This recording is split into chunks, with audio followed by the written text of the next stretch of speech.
तो तुम्हें याद होगा मेरी गीता के 18 अध्यायों में से पहले में कैसे अर्जुन भ्रमित होकर दुख और भय से युद्ध किए बिना ही अपनी हार मानने को तैयार हुआ।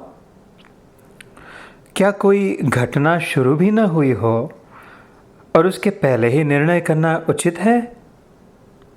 ये तो बुद्धिमानी नहीं है ना। जैसे तुम्हारे किसी खेल में स्पर्धा में पहले ही तय कर देना कि अंत में निर्णय क्या होगा, ये तो गलत है ना। पहले अपनी ओर से पूर्ण प्रयास तो करना चाहिए। जैसे तुम्हारी किसी परीक्षा में, क्रीड़ा में, कला या संगीत की स्पर्धा में तुम स्वयं ही पहले ही हार जीत का अनुमान लगाने से तो अच्छा है खुद जोरदार प्रयत्न करना, फिर जो होगा वो होगा, देख लेंगे, बराबर। इसलिए फिर दूसरे अध्याय में मैंने अर्जुन को उसके और हम सभी के वास्तविक स्वरूप की पहचान कराई कि हम में से कोई भी मात्र शरीर नहीं बल्कि कभी नष्ट भ्रष्ट न होने वाला आत्मा है। हम बस हड्डी मांस की थैली नहीं, कोई पुतली नहीं, सारे विश्व को ताकत देने वाली शक्ति है। इसलिए लाभ हानि की चिंता किए बिना हमें अपने कर्तव्य को और इस समय जो भी कार्य कर रहे हैं उस कार्य को अपनी ओर से अच्छे में अच्छी तरह से प्रयास पूर्वक पूर्ण करना चाहिए। जैसे मैं स्वयं भी राम और कृष्ण जैसे अपने हर अवतार में आदर्श रूप से करता हूँ। यही बात मैंने अर्जुन से इस तीसरे अध्याय में बताई कि किस प्रकार अपने हर कार्य को, छोटे में छोटा या बड़े में बड़ा काम हो, मेरा यानी स्वयं भगवान का काम समझकर एकदम सुंदर ढंग से सिर पर बिना बोझा लिए निश्चिंत मन से एकाग्रता पूर्वक मेरी पूजा समझकर पूरा करना चाहिए।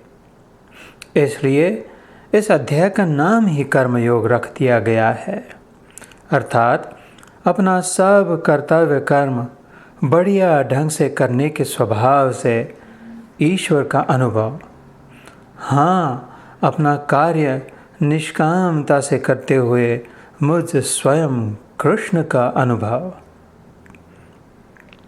अभी तुम स्कूल कॉलेज में हो, विद्यार्थी हो, तो तल्लीन बुद्धि से अभ्यास करो, और जब खेल के मैदान में खिलाड़ी हो तो पूरा दम लगाकर कसौटी में उतरो।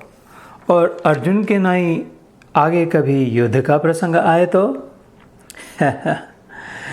फिर अपनी सारी हिम्मत, होशियारी, धैर्य और जी जान लगाकर डटे रहो। सत्य की, अच्छाई की, धर्म की ही अंत में जीत होगी, विश्वास रखो। इसलिए परिणाम की चिंता न करो, उसका निर्णय मुझ पर सौंप दो। मैं हूं ना। विश्वास रखो। चलो फिर इस विषय में इस कर्म योग का एक श्लोक देव भाषा संस्कृत और राष्ट्रभाषा हिंदी में सुनोगे। मयि सर्वाणि कर्माणि सन्न्यस्य अध्यात्म चेतसा निराशिर्निर्ममो भूत्वा युध्यस्व विगतज्वरः।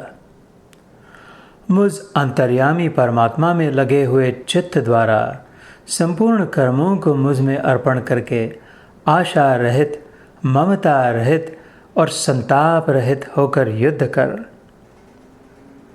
आओ मेरे प्रिय पुत्र, पुत्री, मेरे अर्जुन, इस बात को ध्यान लगाकर समझ लो कि तुम्हारे शरीर, मन, बुद्धि से कई कई गुना समर्थ और सशक्त तुम्हारी आत्मा है, और वो स्वयं तुम हो।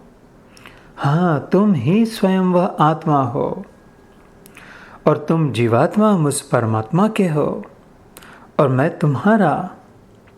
जैसे लहरों में सागर और सागर में लहरें, तो हे मेरे अर्जुन, जय पराजय का विचार न करो, उठो, निराश न हो, आगे बढ़ो, अपने अभ्यास रूपी संघर्ष में लड़ो और यशस्वी बनो। अवश्य होगे। यही मेरा तुम्हें आशीर्वाद है। हाँ, यही इस कृष्ण का तुम्हें आश्वासन है।